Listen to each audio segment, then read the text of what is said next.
Today, this session is focused on economic aspects of wealth, and we have with us today Professor David Hagen, who is Associate Professor of Marketing, Management, and Business, and he will be speaking to us today on the topic of escaping overindulgence, how marketers might avoid encouraging excessive consumption. So I'm sure he's going to have a wealth of insights for us. No pun intended, actually, but we'll move on. So without further ado, Professor Hagen.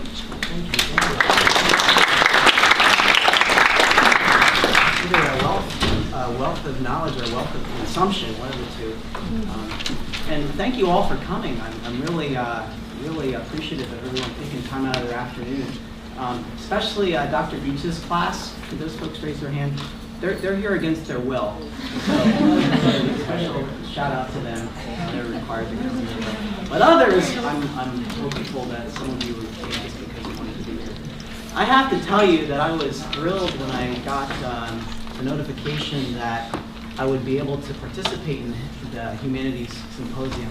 Of course, the School of the Humanities at Messiah College has a very strong reputation, as does the Symposium. So it's really an honor to be here. And specifically to share something that's been on my mind for a long, long time. And quite honestly, I'm still working through it. What impact does marketing have on consumption? I have to tell you, though, that my mind changed a little bit when the brochure came out. And I started to hear some other people talk about the symposium, but specifically the session that you're all at here.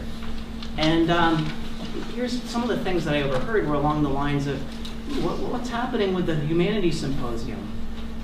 They're having a marketing presentation at the Humanities Symposium. What's going on? You know, it's absurd. Why would they have marketing at a very respected, reputable program like the Humanities Symposium? So then I got concerned. And let me show you what I thought was maybe happening. Okay? Anybody familiar with this phenomenon, metaphor from now it's become a staple of American pop culture? Right? Class participation here. What's that called? Anybody? Of course, we're all, this is lost on folks that weren't around when this actually happened. But, Jumping the shark. Jumping the shark. Thank you, Dr. Dose. Jumping the shark. So I'm concerned. Now, for the people in the humanities, they know all about this metaphor. With their communications courses and their studies of television and film, they're well familiar with that, as are people in marketing. But for the benefit of folks in other disciplines, as well as for those in the room that were not conceived at the time, let me explain. There was once a television sitcom called Happy Days. The year was 1977. Happy Days was in its heyday, but not as happy as it could have been. The writing had become stale. Producers and others were concerned about a decline in their viewership. They needed to do something different. So what did they do? The cast of Happy Days, Richie, Potsy, Ralph Malph, and others, took them all to Los Angeles, out of their normal Midwestern context, and had them shoot 3 episodes in LA.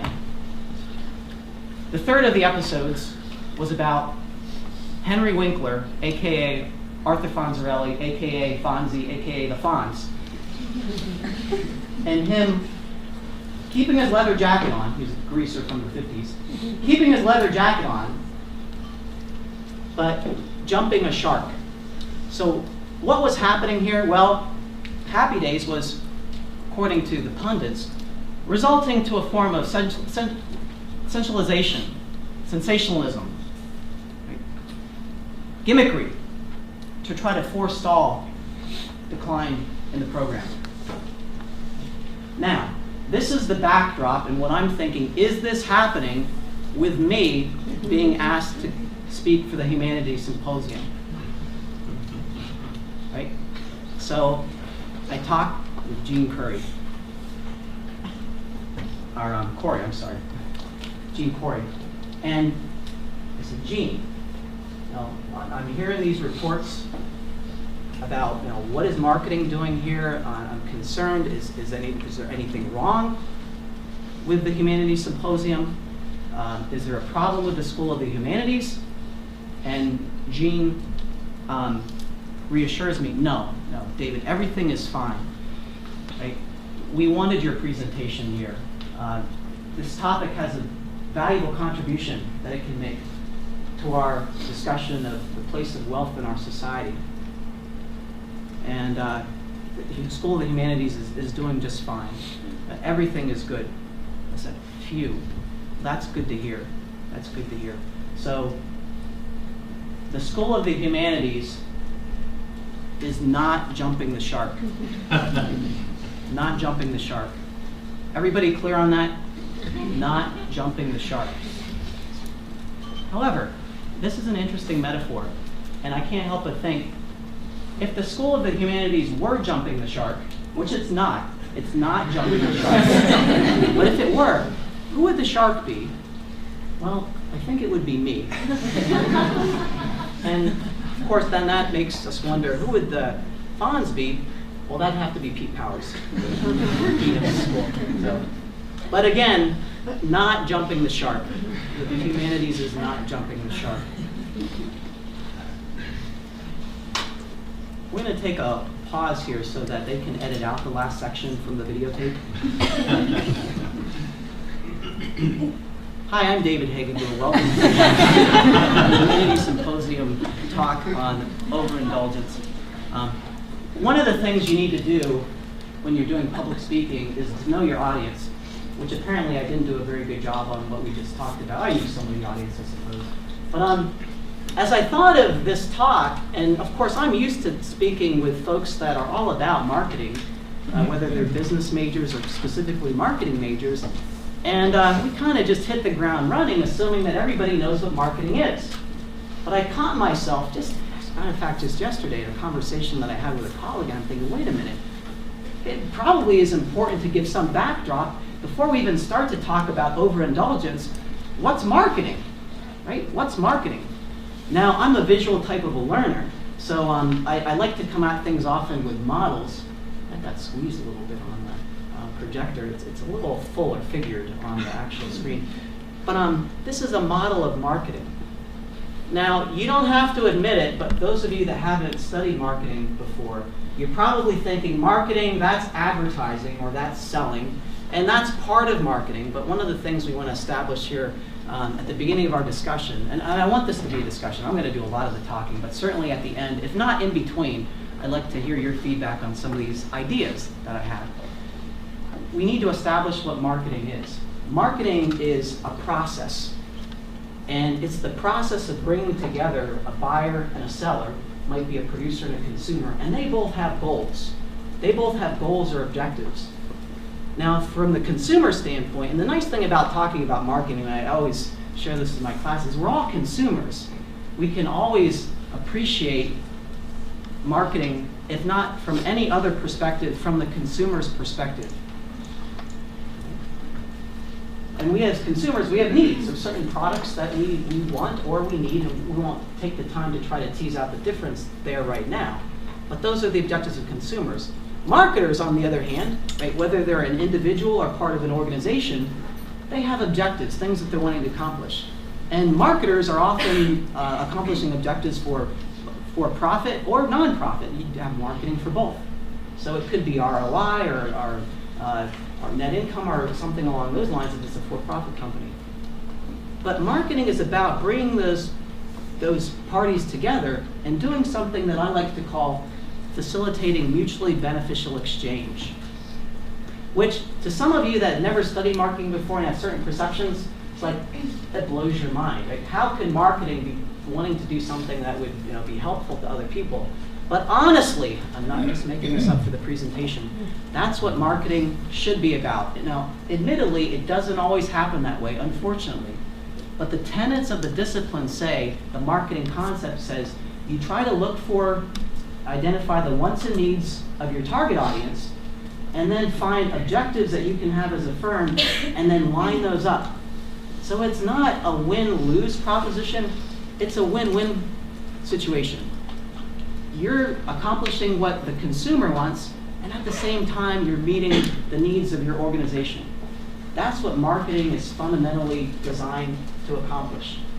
That's facilitating mutually beneficial exchange, and that exchange is facilitated by a variety of strategies and tactics, some of which are at the level of strategy, branding, positioning, segmentation, but then others are at the tactical level. Sometimes we call them the 4 Ps. I don't have all the Ps identified here. I have some of them as Cs, but product, place, promotion, and price, trying to craft the right blend of those that is perfect, ideally perfect for what the consumer wants and what the organization can deliver.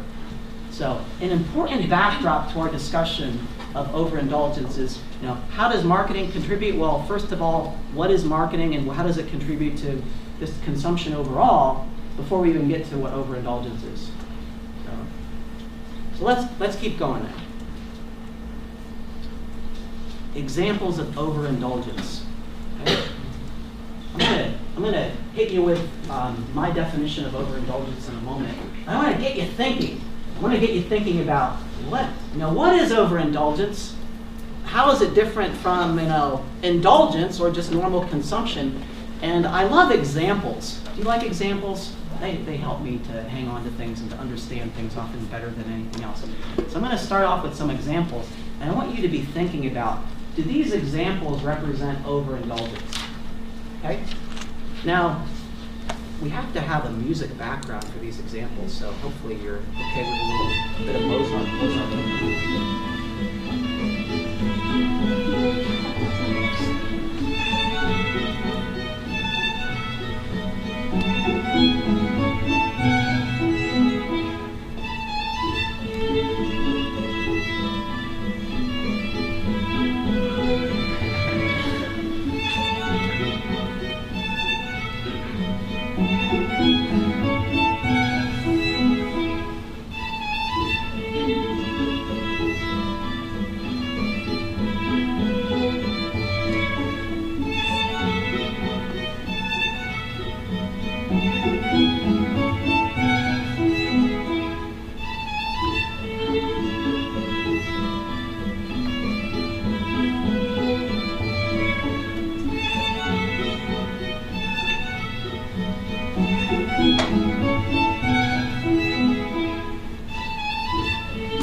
Overindulgence?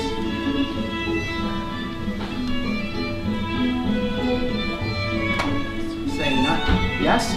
Okay. He's saying not if I own them. Right? Well, what if I told you, yes? Some of those just seem like quality. Just like quality craftsmanship. Full suspension and fiberglass body. That's just well made.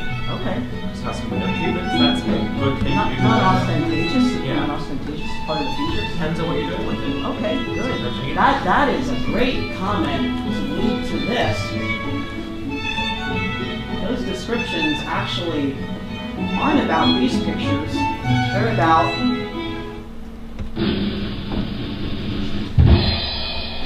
Ouya. Right?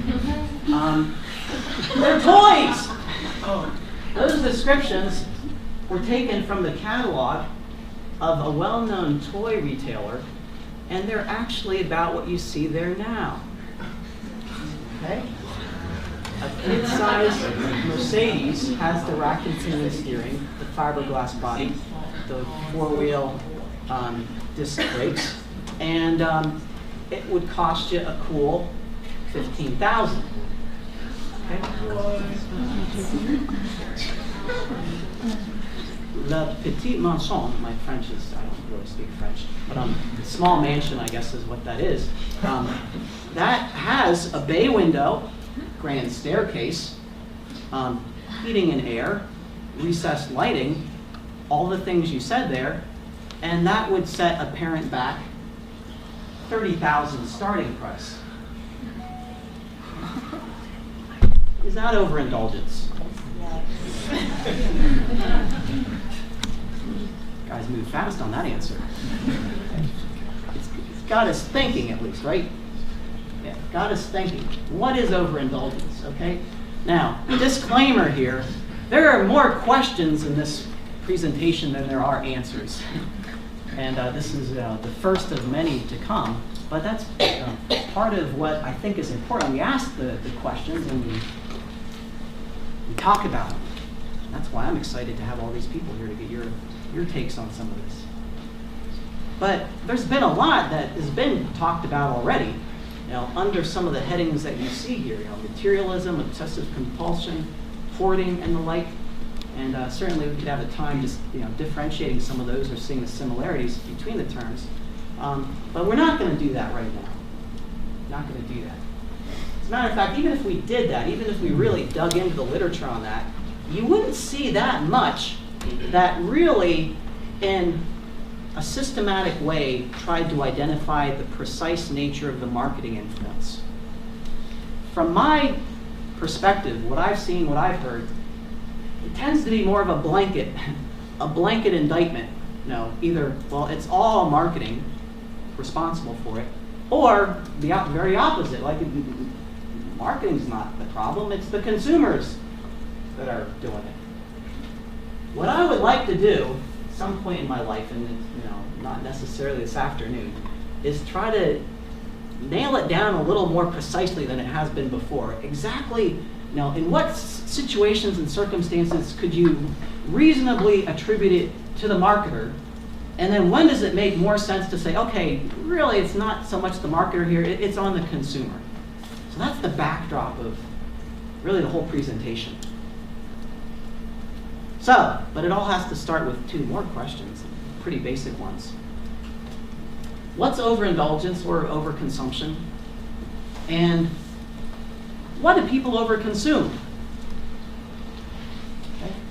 So, another question for you folks, and we'll get to the definitions that I'd like to propose in a moment, but what do you think?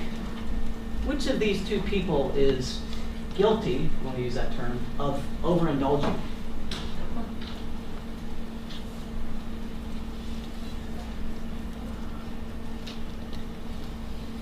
The crowd moves silent.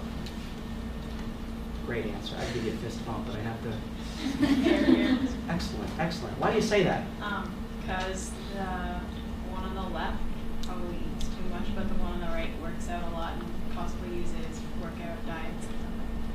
Yeah, actually the bottom line is we don't know for sure if either of them do, but we certainly, it could be that they both do. It could be that they both do. Certainly the reaction that you might be thinking would be part of associating overindulgence and consumption with food, but we want to, of course, establish from the get-go, which I think we did with the Mercedes and the mansion, that it's not just about food. But the other thing is you don't really know the whole history either of a whole group of consumers, let alone one specific consumer. The guy that's reaching for the pie, maybe he doesn't overindulge at all. Maybe he has a normal diet, but he just underindulges on exercise. Maybe that's the case. This lady here, who knows? Maybe she overindulges, not on food, but she could, but maybe it's on dumbbells, yoga pants, and Botox. I don't know. You don't know. We just don't know. So, what is overindulgence? What is overconsumption? Well, to me, it's consumption that is starting to be harmful in a variety of ways that you see there, either to the individual consumer or to somebody else. And as I thought about this for a long time, I thought, well, it's just to the individual consumer, right? If it's hurting her or him, the one doing the consuming, then it's overindulgence. But the more that I've thought about it, I think that there are cases too where people consume and it's not necessarily directly impacting them or negatively impacting them, but it is somebody else. So I think it needs to be expanded in that way. But of course, a big part of this is, in keeping with that definition, is what do people overconsume? And I'd like to hypothesize everything. Overconsume everything, or virtually everything. So, does it involve food? Sure. But also, what we wear, clothes, our entertainment. So it can be the physical goods, it can be intangibles, and it can also, and this is where I'm probably on the most dangerous ground, even more than the jumping the shark thing in the humanities, is it can be books. It could even be books that people would overconsume. If it's or education for that matter, if it's something that's done, to a point where it becomes counterproductive, which we'll talk more about, that could be overconsumption. Now, certainly, education is wonderful. Just to clarify this, education is wonderful, but a lifetime graduate student, that probably isn't good. Right? At some point, you have to put that education to use. But bottom line, people could overconsume on anything. Now, the big question for me as a marketer, and again, the backdrop for this whole discussion is, who's responsible? Who is responsible for the overconsumption? Is it the marketer? Or is it the consumer? And, as you could probably imagine, sometimes you might say it's the one and sometimes it's the other, or sometimes it's a combination thereof. But how do we know? How do we know when to give responsibility to one versus the other and do it in a rightful way? Well, that leads us to a key distinction we want to make.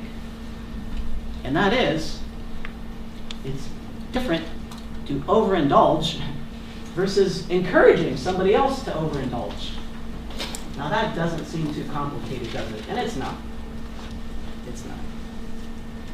But at the same time, well worth spending time on. There's a difference between actually overindulging and being the encouragement for that. So, first of all, overindulging, what is it? Well, we already had the definition, but onto the definition, I'd like to use some economics terms and say that you're often going to find diminishing marginal utility, decreasing marginal utility, diminishing marginal returns, right? Which is along the lines of this. The first time, doesn't that chocolate cake look good, by the way? Yeah, it's making me hungry to look good. You eat one slice of that, and that is good, right? Rich. So you think, I'm going to have another one. And it's still good, and you're liking it, and my satisfaction's still going up. You have the third piece. Now your stomach is getting a little fuller, and the taste is not just quite the same as it was first time around or second time around. But you say, I'm going to keep going. You have a fourth piece, and then a fifth piece, and pretty soon you never want to see chocolate cake again. Right?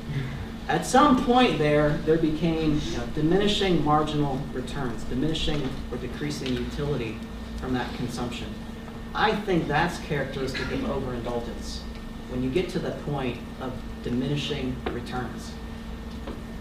Another thing I think is helpful to talk about is nominal versus excessive indulgence. Because we're talking about overindulgence, which would be along the lines of the excessive. But is indulgence bad? I don't know that it is. As a matter of fact, I think maybe a certain amount of indulgence that's not overindulgence can be fine, can be helpful. Certainly there's probably folks here that have studied that even more than I have in terms of psychological or other benefits of that. But, so one piece of cake, that might be indulgence, right?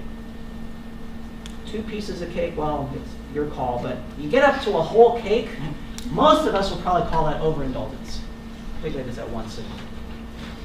What does the Bible say about this? Well, a few verses and passages that I've thought of that ring true for me in this conversation are, well, the Bible condemns gluttony, avarice, drunkenness, which seem to me to be all forms, particular forms of overconsumption, overindulgence.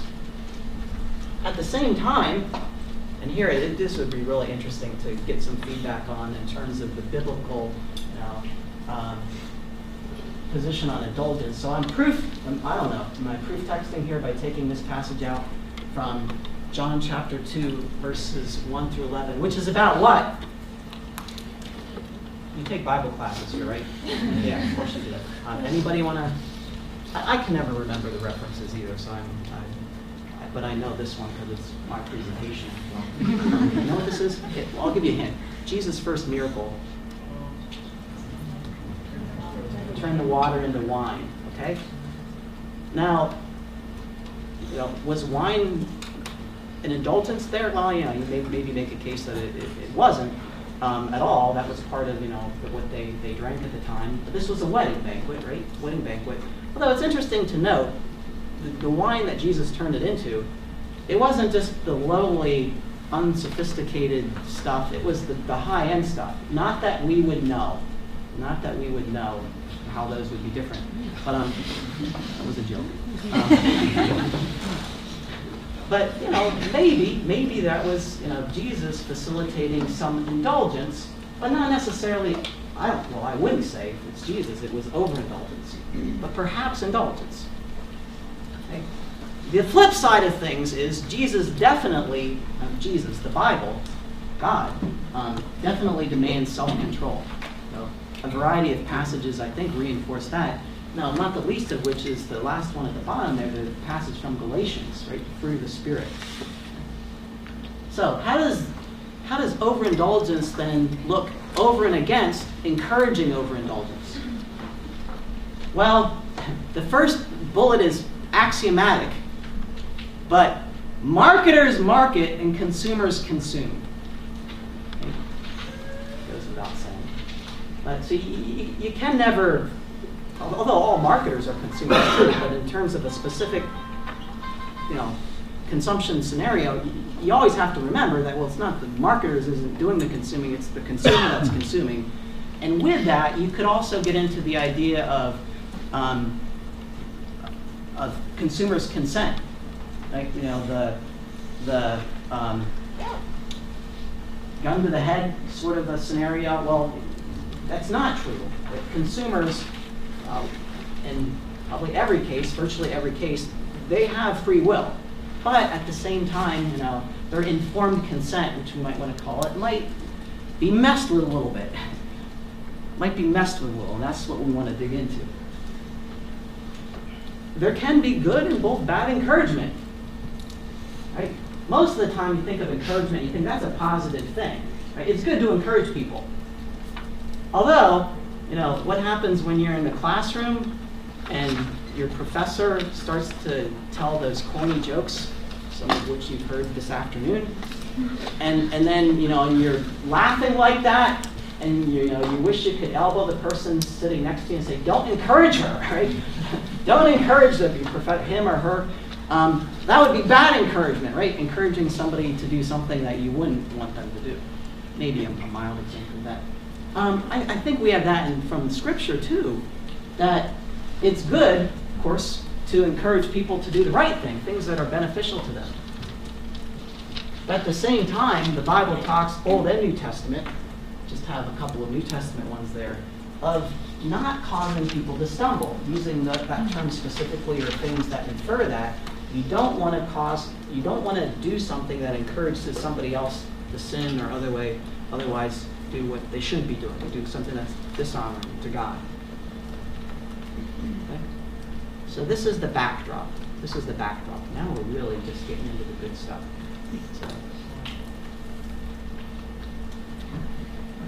And that's understanding, right? Because what we really want to do, what I want to do, is really understand what's the marketer's role in all of this. Okay?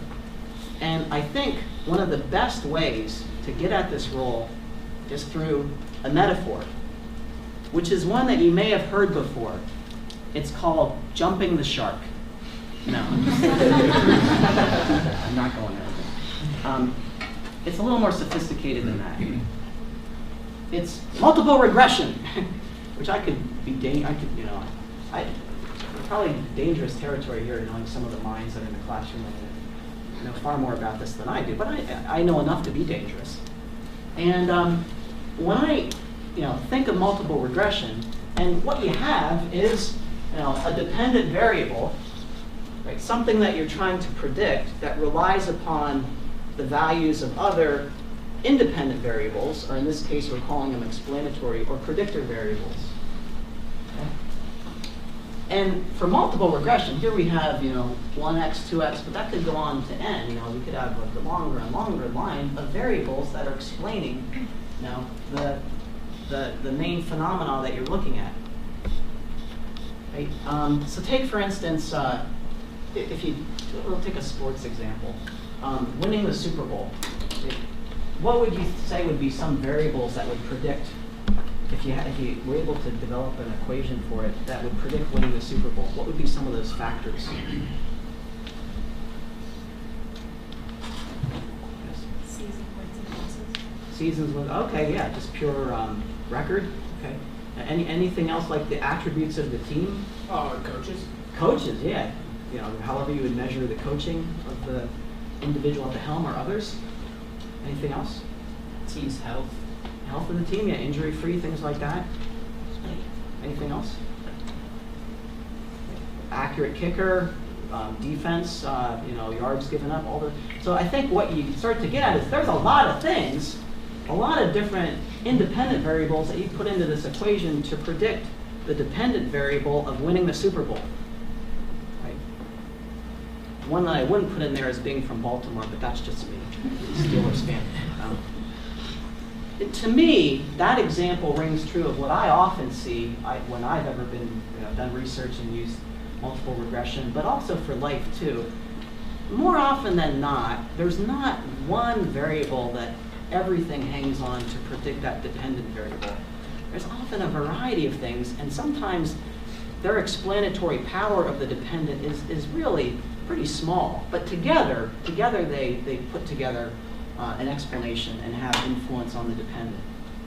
So that's sort of a backdrop for me as I present what's coming up next. This is really the final and main part of the presentation, is how do we know exactly if a marketer is encouraging overindulgence? It's looking at it in light of that regression model. And the first couple of these will be particularly relevant to that model. There are 8 questions that I've thought of. 8 questions that I think, by looking at those questions, answering those, and looking at the overall yeses and nos, which I'll say here in a moment, you have a better picture, not a perfect picture, but a better picture if it's on the marketer or if it's on the consumer. Okay? And here's just to understand the way the questions are worded, particularly for the first question, because I still don't really like the wording of that, but they're all worded in this way, so that the more yes answers that are given, the more that you would say the marketer is responsible. They actually are having that statistically significant, if you go back to the role in predicting or influencing the overconsumption. On the other hand, if there are more no answers, then you'd say, no, the marketer is not that influential in the overconsumption. It's more on the consumer. They're more responsible. You and I are the ones that really bear the accountability for it. Okay. So that takes us to the 8 questions. Right? So here's the first one. Are non-marketing factors unlikely to be encouraging overindulgence? Doesn't read particularly smoothly, I know. Again, I'm framing it so a yes answer does what we talked about before. But I think this other version of it helps out a little bit. In other words, can encouragement from other sources be eliminated? And other sources, we mean other sources that are not marketing controlled sources. Not advertisements, not the product itself that the marketer produces, but outside of the realm of what's under the marketer's control. So, here's an example. We'll call this guy Joe. As you can see there, Joe is an avid consumer. I'd like to say an over-consumer, an overindulger on sneakers.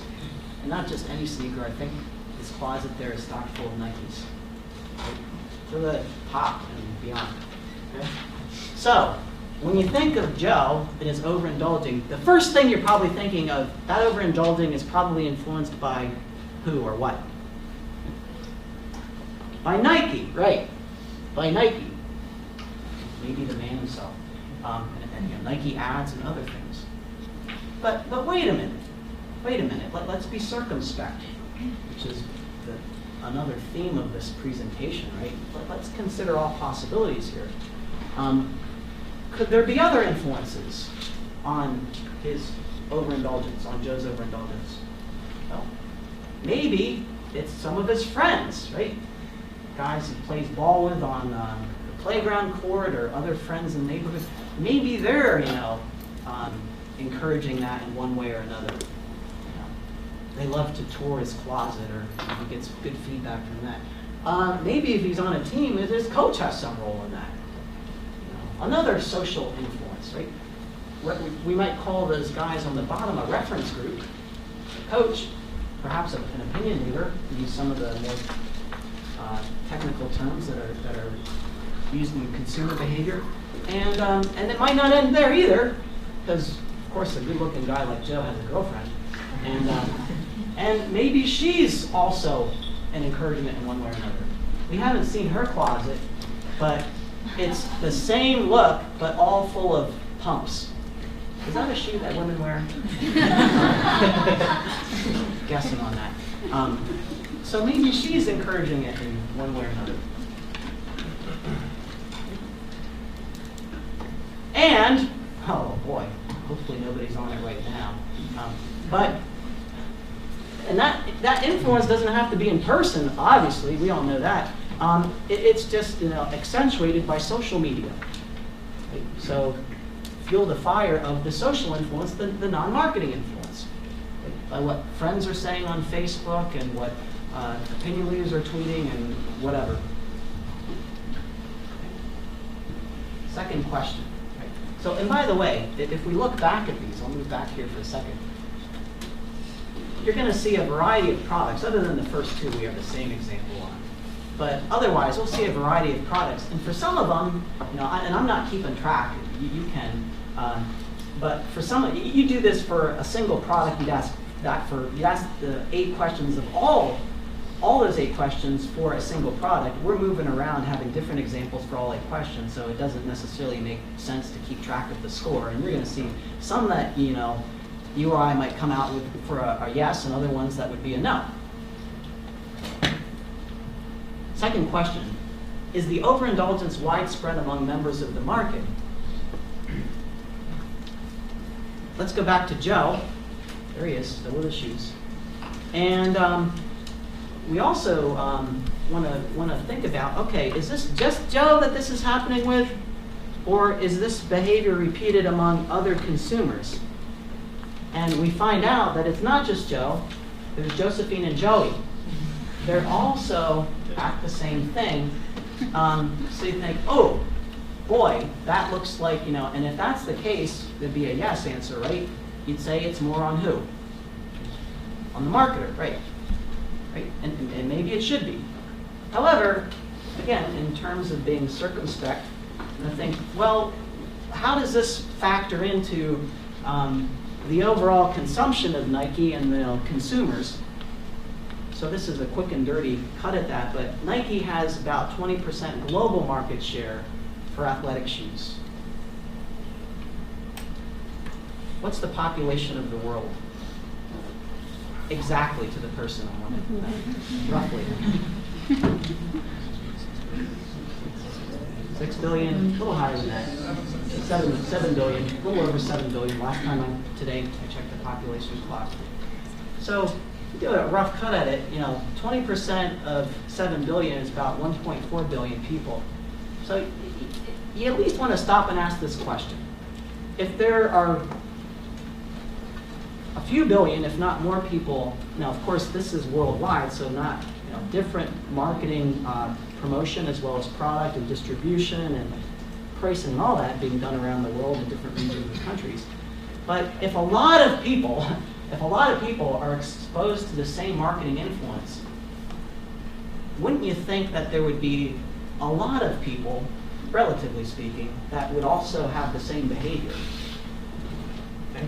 And if there's not, I mean, if the people that are exhibiting the behavior, for me, if that's onesie-twosie types of people, you know, or anomalies, then you probably would discount that a little bit and say, those people have probably other more personalized influences that are weighing on them, more so than the marketing influence. That'd be my take on it. Third question. Are the marketers, consumers, particularly inclined to overindulge? Do they have that tendency?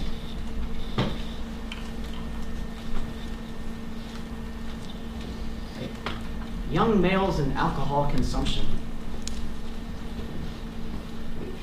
That's documented. This is, boy, we better not see any Messiah people in that picture. Writing down names if there are. I'm sure there's not. That's a tendency that, you know, you see written about, and of course, you know, anecdotally, you see, you know, even as you look at the consumer, you notice that behavior in our society. In cases like that, I think that throws the onus more on the marketer if they know that that's the case and they still are targeting those consumers in a, you know, direct, aggressive type of a way. Fourth,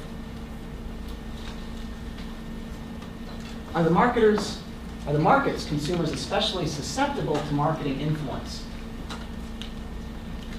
Right? Now, the guys in the last slide, they were prone to overindulge, but that didn't necessarily mean that they were any more susceptible to marketing influence, whether it's promotion or pricing or anything else, than anybody else. No. They just were prone to overindulge. But there are groups of people that I think all of us could recognize that, for a variety of reasons, can be not necessarily more susceptible to overindulge, but more susceptible to the influence. Just take it at that first. People, by virtue of, you know, their age, as one example, don't have quite the capacities that they will have in a number of years, or don't maybe have the capacities that they once had. Those folks can be more vulnerable to promotion, for instance, or to personal selling. Right? Many of us have, you know, kids that we know, younger brothers or sisters, or for others, maybe their own children. And you know, it's interesting to talk to them sometimes and see see them watch ads on TV, and then see their reaction, and maybe sometimes ask them, do you think that can really fly? Because you know, there's a Lego set and it's flying through the air. And we say, well, do they understand that it really doesn't? But that's, you know, that's part of the editing and the filming and special effects. They don't know that. They don't necessarily know that or realize that. So if you have this susceptibility, that's characteristic of the market, then that, to me, puts a little more onus back on the marketer. They can more easily fall into encouraging overindulgence. Just out of curiosity, anybody know what these are right here? Don't be coy, folks. You know, Webkins, right? Which is an interesting thing. You know, you always have to buy a new pet in order to do what? No one wants to answer. To keep your account alive, and you have to buy a new pet. So, interesting dynamic for a young person like that. Number 5.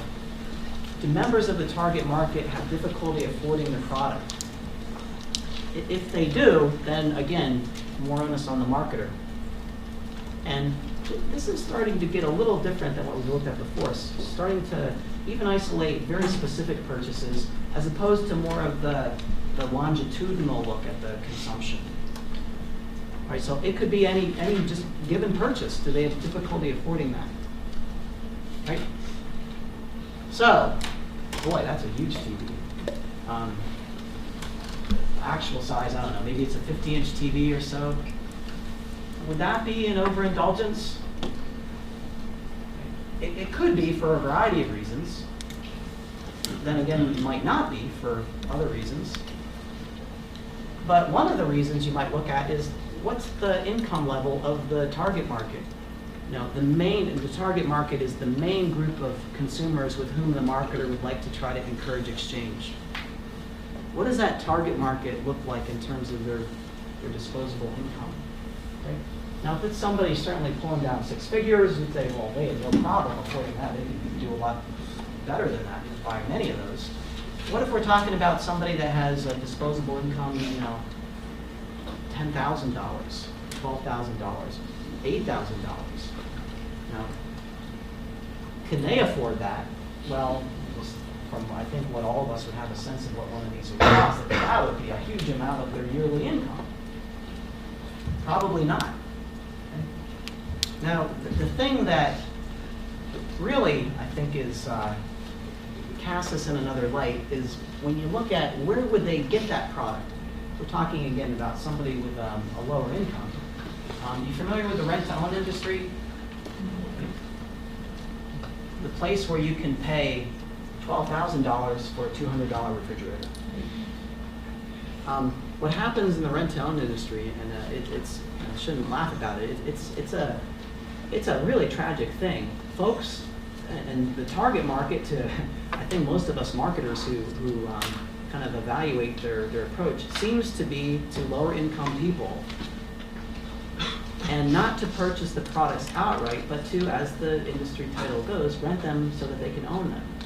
What ends up happening is that people pay, over the course of months or years even, far, far more for the television set or whatever else, the refrigerator, dryer, than they would ever pay for it outright. If you calculated the effective interest rate, it would be through the roof.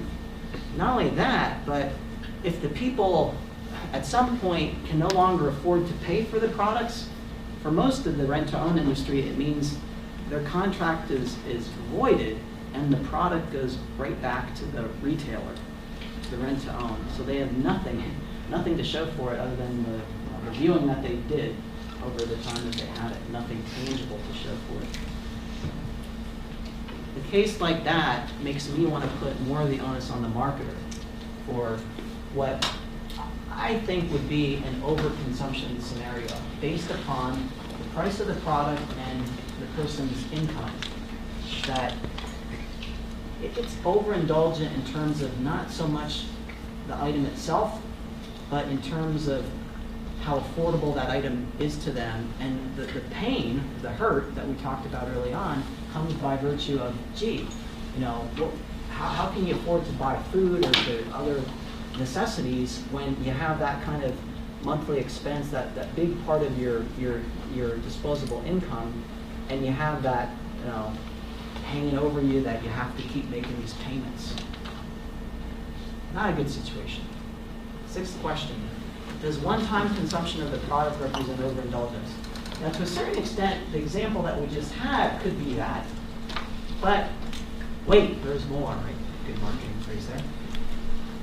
And what do I mean? Well, there's all sorts of examples, food and otherwise. The ones we're going to look at here are food examples. So, could these be overindulgence? Now, as I'm looking at the girl on the right, I think that she's about ready to drop that thing, and probably has no idea of trying to really put that down. The guy on the left, though, he has this in his sights, and he's seriously thinking he's going to make this happen.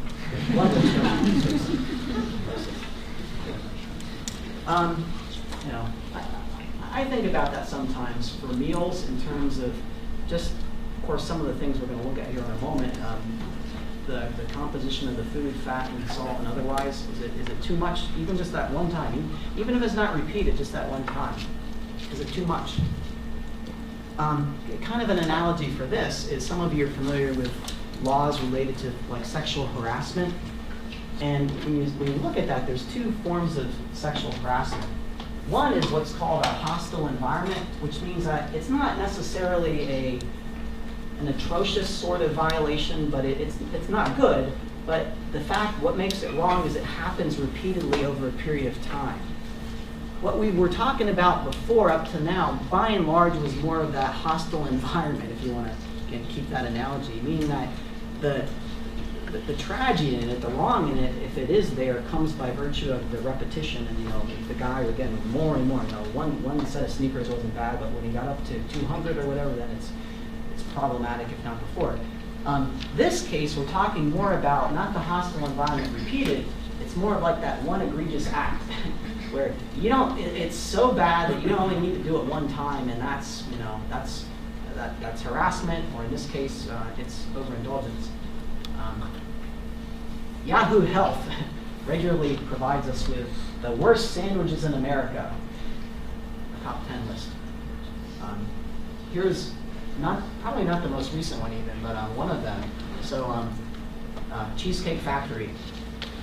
Grilled Shrimp and Bacon Club, Yahoo recognized as the top of the list for that particular report. And what does it have? 24 grams of, that's not fat, that's saturated fat. I don't know what the fat would be on that, but 125 carbohydrates, over 1,800 calories, the equivalent of 7 McDonald's hamburgers. Now, I'm thinking that even if you had that one time, that could fall in the category of being overindulgent, right? Not good for you, and should be avoided. That, if you agree with that argument, that'd be back on the Cheesecake Factory then for making the thing and putting it out there, and just in doing that is not forcing you to, but it's providing encouragement for it to happen. Certainly it's allowing it to happen, and whatever that happens by virtue of ads or in the restaurant with wait staff talking it up, that would be encouragement. 7, we're almost done here. Does the product have addictive properties or non-satiating tendencies? Some of these I think are pretty clear shots, like cigarettes and nicotine, or even gambling, right? If you have to put a disclaimer in your ad that says, if you have a gambling problem, call, probably indicates there's some addictive behavior associated with that consumption of that product / service. The snack food one, I admit, that's a little slipperier to try to pin. But there have been studies that have talked about non-satiating effects. In other words, the amount that you actually have to eat to start to feel satisfied, it doesn't line up. You're eating a lot more than you should to be satisfied. Or the other thing would be like empty calories, too. Final question here is, do specific marketing tactics explicitly promote overindulgence? So we may have seen some of those already, for instance, with the rent-to-own industry, but here's a couple of others to consider. These are debatable. I give you that. For instance, the cupcakes in the store, must buy 5. Okay? Now, there are people, and there are huge families with 12 kids or whatever, and those cupcakes probably go the first day they're brought in to the kitchen. But another, how often does that happen? But the other wrinkle with that is something like this that has a pretty short shelf life in terms of when it expires. It makes you kind of wonder, is that encouraging people to buy more than they really should? Do they feel compelled to eat more than they should thereafter? Which is the same thing for the all-you-can-eat. Now, I'm sure most of you are wondering, what in the world does this guy have a problem with all-you-can-eat? That's just unfair. And I agree, it is. If it's just, our family likes to go to a certain Chinese restaurant, for instance, that has a great buffet. I don't think we overindulge when we go there. But the thing that is important, I think, is the pricing. Another aspect of the marketing mix. Let me give you another example of all you can eat. This is back in my newlywed days, which is just 2 years ago. My wife and I, we were vacationing, one of our first vacations as a couple in Williamsburg, and we went to a pretty famous seafood buffet. Some of you probably have eaten, there's probably more than one there, but you may have eaten at. And we went there by recommendation of her brother and his wife, who had been there the year before or so, and they said, you need to go to this restaurant, it's unbelievable. So we said, okay, we're gonna check it out. So we get there, And we see the buffet, and oh wow, oh geez, it's like this room 3 times over with this food all over the place. Then it's just the buffet, not the seating. And then we see the price of this thing, and it's like, wow, that's like 3 or 4 meals that we would spend for the price of this. So I think, all right, well we're here, now it's going to be hard to find another place to eat. Let's just go for it. They recommended it. It's a lot of money, but we'll do it this one time. So we did. We went in there, and we started to eat, and we were full. And normally, what would we do? We'd stop and we'd say, okay, we're going to leave. But then we thought of how much we were paying for that. We can't leave now. We can't leave now.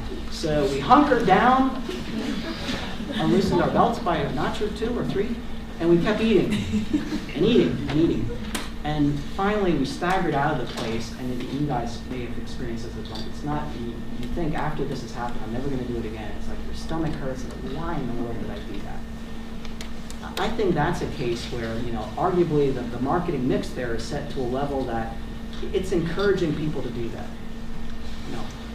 It could probably be, in my estimation, a more limited selection at a lower price, and people would go hungry and also leave happy. I think that's a marketing story.